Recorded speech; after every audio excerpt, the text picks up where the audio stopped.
Hi, and welcome to another Ask Us Anything live with Intrepid English. My name is Kate R. And today I want to talk to you about something really interesting that one of my students asked. What is the difference between American and British English? Now, I have done some other videos before, so please check out our playlist on Ask Us Anything on the Intrepid English channel. And there's also a really useful blog that I'm going to put in the comments that one of my colleagues has written. But I'm just going to cover a few things that are different between British and American English. So there are some grammar differences, the main one being that British English, in British English, we use the present perfect more often than American English. They use the past simple. So for example, I would say, I've lost my key. Can you help me find it? Okay, because I use the present perfect because I lost my key in the past, but the consequence is here in the present. The problem, the situation is continuing from the past to the present. And that's one of the reasons why we use the present perfect. But an American would say, I lost my key. Can you help me find it? Okay, so they use the past simple. Another big difference is when we're talking about possessions. So in a British English, we use have got a lot, which is not the present perfect, not have and not get in the present perfect. It is a form of possession. It's a synonym of have. Okay, so we can say, I have a cat or I have got a cat. Exactly the same. Do you have a cat? Have you got a cat? Exactly the same. I don't have a cat. I haven't got a cat. Exactly the same. But in American English, they only really use have as possession. They don't use the have got, I think, because it confuses them. Another big differences are the spelling. So, for example, in English, we love the O-U-R. So color, neighbor, flavor, O-U-R. In American English, they just put O-R. Another difference in spelling is, for example, we say I-S-E for recognize, advise, patronize, okay? Whereas American English, they would put I-Z-E, which just looks wrong in so many ways to me, but there you go. And then another big difference is the vocabulary. So it's often said that we're cousins and that we are divided by a common language. And that is so clear in the vocabulary differences. So, for example, one of the... In a minute, darling. So one big difference is that we can use the same word, but it's got different meanings. So, for example, the word mean in British English and American English, that means to be angry, unpleasant, horrible. You know, I say to my daughter, don't be mean to your sister. Okay, that's to say, don't be horrible, don't be nasty.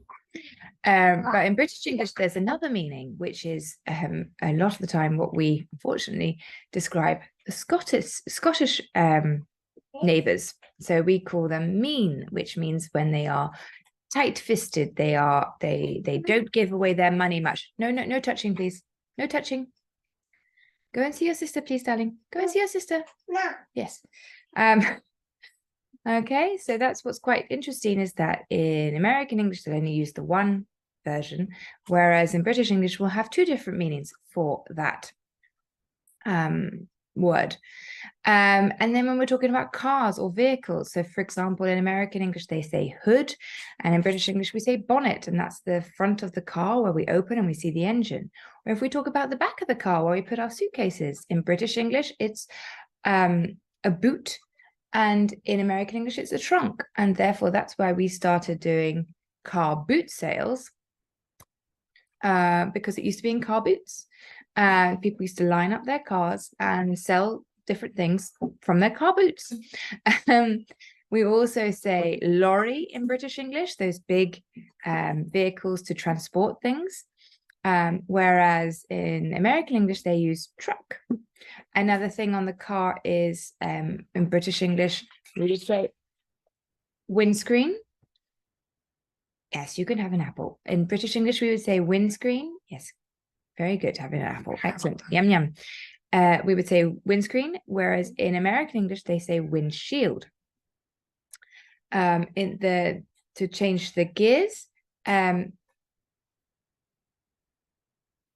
we call it a gear stick, and American English, they call it gear shift, I believe.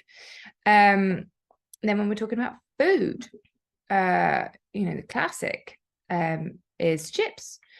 We say chips in English, and they say that French fries. So those are the potato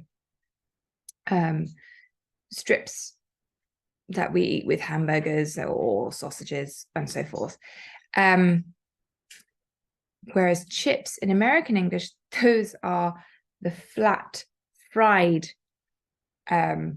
crispy potatoes, which is why we call them crisps, because it makes sense.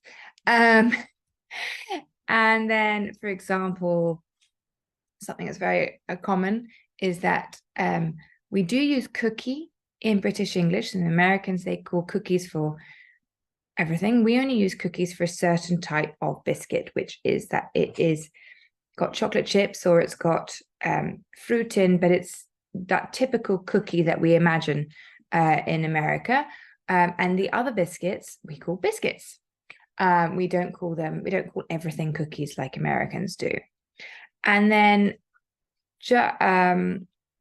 one of the great vocabulary things that I shared with my student was that